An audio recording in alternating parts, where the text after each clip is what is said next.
thousands of kilometres from Washington, and the intensity of feeling that surrounds US President Donald Trump's seven-nation travel ban shows no sign of letting up. The streets of London again choked by those protesting Trump's executive order. We need to stand up to people like Trump and say we really are completely disgusted by what you're doing. The things that he's threatened, the policies he's threatening are going to threaten us all worldwide. And when one group are oppressed, we are all oppressed and nobody is safe. We can show Trump that we can stand up for this and we can fight back! The protest follows a European Union summit in Malta, where UK Prime Minister Theresa May offered to act as a bridge to the Trump administration. Her efforts firmly rejected by the other 27 EU presidents and prime ministers. She returned to London only to find anti-Trump protests on the streets of her capital.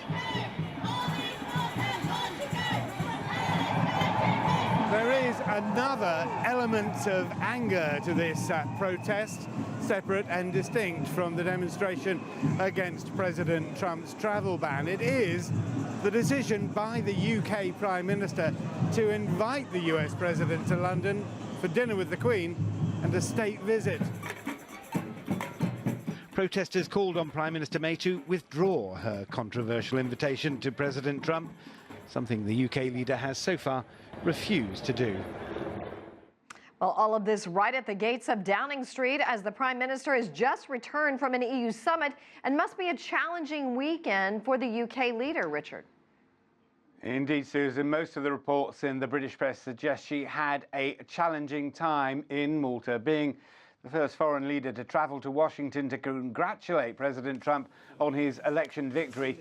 Didn't appear to do her any favours in the eyes of the European Union's other 27 leaders.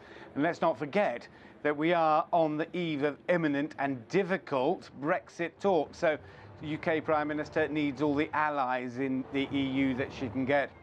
French President Francois Hollande was perhaps the most direct. He said May should be careful with those she chooses as allies.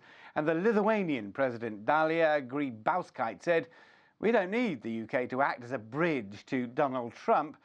After all, we have Twitter." Which, Susan, if nothing else, was an attempt at humour.